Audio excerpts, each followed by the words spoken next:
My name is John Toner with Aprinnova, and I'm so excited to share some perspectives on the next decade ahead for beauty. And we wanted to share some of our market insights so that your brand can be really well prepared to succeed over the next 10 years. So, what is the beauty renaissance? Well, we think about the beauty renaissance around three key factors. One, there's been a shift in consumer values towards sustainable and ethical products. Second, that new technological breakthroughs such as biotech are allowing us to protect nature but make natural ingredients that achieve the key claims that consumers are looking for. And finally, that there's a new period of artistic and commercial growth that's powered by these first 2 points and the embrace of new technologies. And so there's a new humanism emerging. If the European Renaissance was defined by an old humanism, you might say this is the next generation. And this next generation is defined by some key characteristics. First, consumers are longing to re-enter the world of the next decade as confident and inclusive individuals. They want a brighter decade. They also want to be part of a movement that promotes sustainability with a focus on inclusion. And finally, they demand and expect transparency in all aspects of their life, including beauty purchases. And so successful brands will be able to effectively reach this enlightened consumer with claims that align with their value. And the good news is that we don't have to work in the abstract. We can actually work in reality. And so your brand can address some specific trends that we've outlined here today. Now, these aren't exhaustive, but we hope these are some specific examples of how you can join the clean beauty and the sustainable renaissance to come. First, we'll focus on sustainable and ethical supply chains. Then we'll take a look at microbiome-friendly trends. And finally, we'll evaluate the impact of clean technologies. First, let's focus on the importance of sustainable supply chains to achieve transparency and sustainability. Now, why is this? Why are we focusing on this kind of an aspect of manufacturing? Well, it really starts with trust.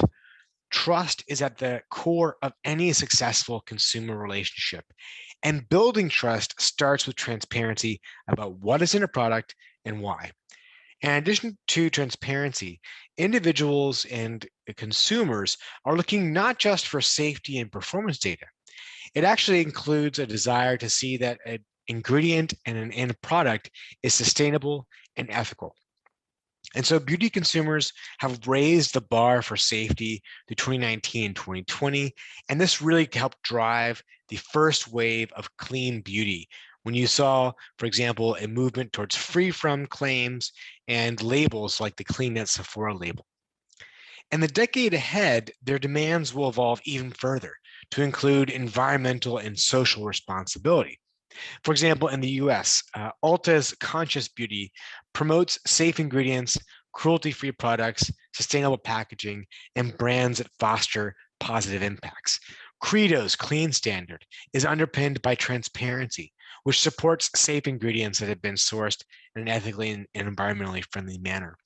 So as we at Aprinnova began to define clean beauty more broadly since 2019, now we see the industry embracing these additional pillars that go beyond safety. So sustainable and ethical supply chains are an important part of that. And you know that consumers are going to respond positively when you see statistics like this. 73% of millennials are willing to pay more for a product that offers complete transparency in all attributes. So as a brand, how can we really address this demand and how can we really resonate with these new consumers? Well, one example is evaluating certifications and verifications for how ingredients that you choose are sourced. And so last year, Amyris, which is Aprinnova's joint venture partner, deepened our commitment to ensure that our sourcing was transparent and sustainable. All of our ingredients at Neoscience are sourced from natural and sustainable non-GMO sugarcane in Brazil. And so we received a specific certification that's called the Bonsucro Chain of Custody Certification that ensures that sustainability claims along the sugarcane supply chain are traceable from farmer to end user. And this provides clarity and credibility that the ingredients we use and that you use in your products are ethical and fair and adhere to fair trade practices. Now, this certification is making some specific impacts. For example, in a evaluation of the producers that are certified against the Bonsucro standard in Brazil, there was a clear impact over the course of 3 years. There was an average 52% reduction in water use within 3 years of certification. There's an 88% decrease in fines related to health and safety. Greenhouse gas emissions reduced by 31% at farm level and 20% at the mill level. And 80%, there's an 80% lower accident rate than the overall Brazilian sugarcane sector. So this standard, which is built on 2 key pillars, really does make an impact. And those pillars are a chain of custody standard and a production standard. The production standard is based on metrics for the sustainable farming and milling of sugarcane, and the chain of custody standard ensures the traceability and sustainability claims along the supply chain from farmer to end user. Together, these provide those key assurances that the ingredients we make that are sourced from the sugarcane are ethical and sustainable. This offers clear benefits, of course, to consumers, but also to brands directly. It ensures that sustainability claims are traceable. It ensures ethical and fair trade practices. It provides supply chain transparency, fair wages, and clarity around and credibility for consumers. And finally, it offers a compelling ingredient story.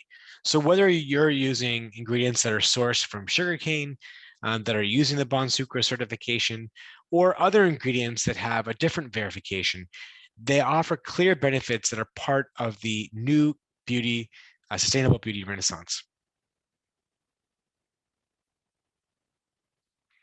The microbiome is also a representative trend of the Renaissance.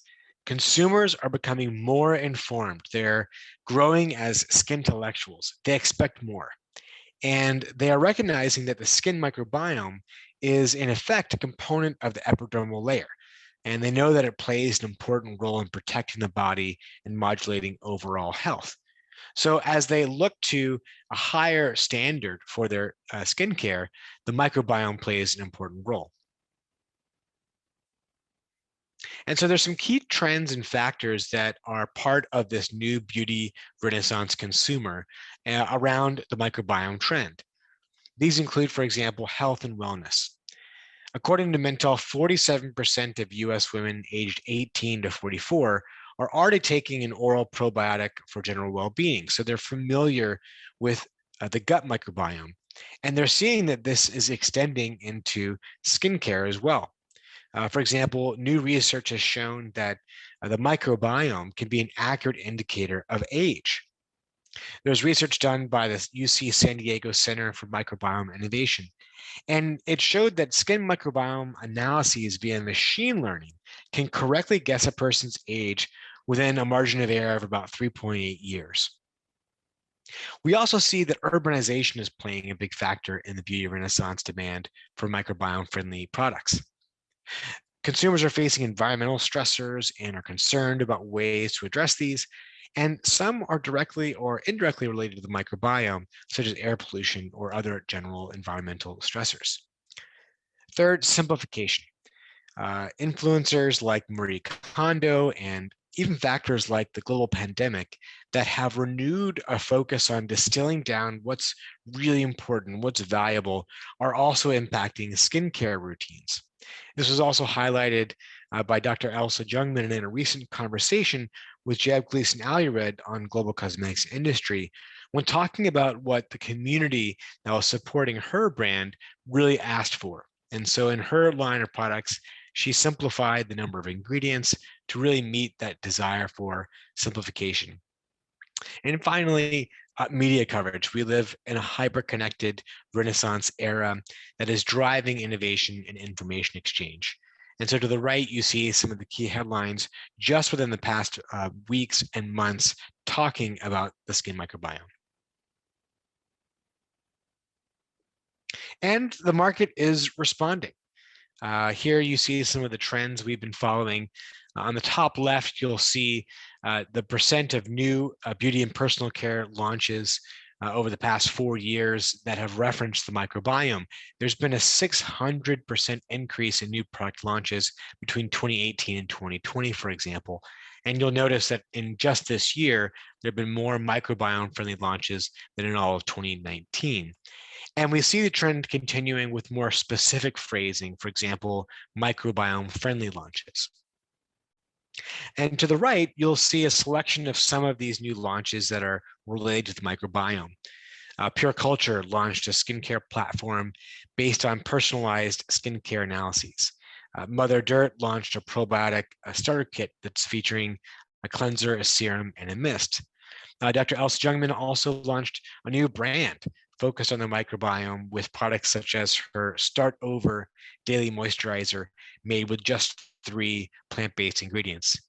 Nuco launched their Barrier Cult Moisturizer, which repopulates the topical microbiome and protects against pollution. Mammon launched a probiotics ceramide cream to help strengthen the skin barrier, featuring a complex lactobacillus ferment lysate. And now these are trends that are illustrative of what will resonate with this new humanism that consumers are looking for. And so this concept of the microbiome is new, and for many consumers, it may be confusing. So the term microbiome friendly was developed as a way to verify claims. And so let's take a closer look at this definition. This definition presented here is a new certification presented by the mymicrobiome.info group that identifies some key aspects that a product needs to meet for it to be considered microbiome friendly. First, it has to have microbial quality of the product. So it looks at whether a product impacts the microbiome. Second, it looks at the influence of a product on the natural, healthy skin balance of the microbiome, ensuring that there is not an imbalance or dysbiosis in the microbiome. Third, it looks at the influence of the product on the bacterial diversity of the specific body region that's being tested. And finally, it looks at the influence of the product on the growth behavior of microbes of a specific body region. And so certification like this can help consumers really understand whether a product is friendly to their microbiome. And this is important to distinguish between a probiotic or a prebiotic. This standard really speaks to a product or an ingredient doing no harm to the microbiome. And at Aprinnova, we wanted to evaluate at the ingredient level how we could support brands in meeting this trend. So we conducted a study and actually achieved microbiome-friendly status. So Neosan squalane, for example, is certified microbiome-friendly by My Microbiome. It does not disrupt one's microbiome stability, which can be correlated to healthy skin. And Neosan squalane increases the microbiome diversity by 18%, which can lead to healthier, more nourished, and younger looking skin.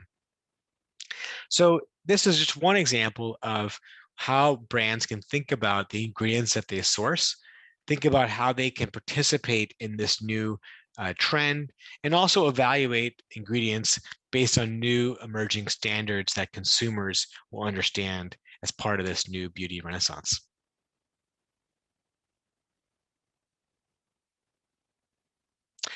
Finally, there are a variety of new technologies that offer solutions to make a clean beauty all of beauty, which really is one of the core desires of the beauty renaissance consumer that helps them achieve that new humanism and those characteristics we discussed in the beginning of this discussion.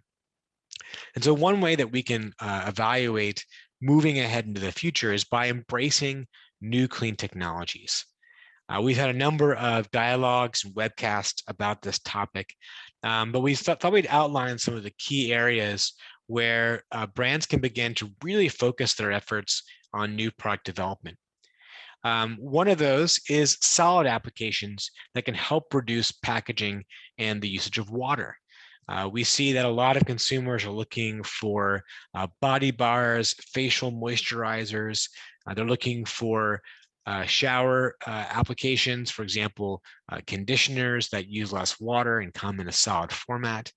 And we're also seeing packaging applications that can help meet these application goals.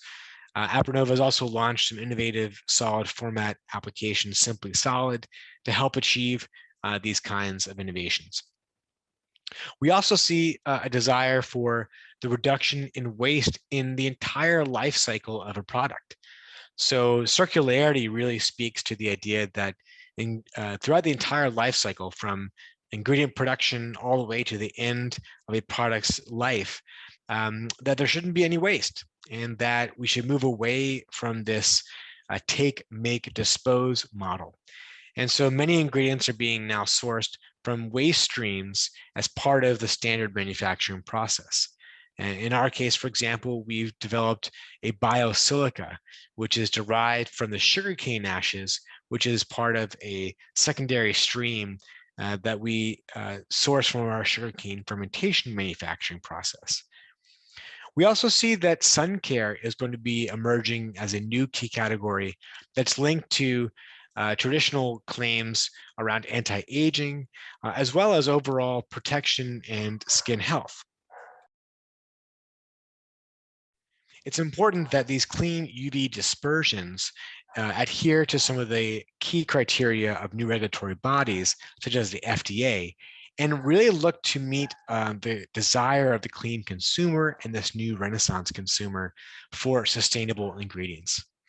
And finally, we see ourselves as a model, but there are many other ingredient suppliers that are using new technologies. In our case, we use sugarcane fermentation to help provide clean, high-performance ingredients to the industry so that everyone can really embrace clean as part of this new beauty renaissance.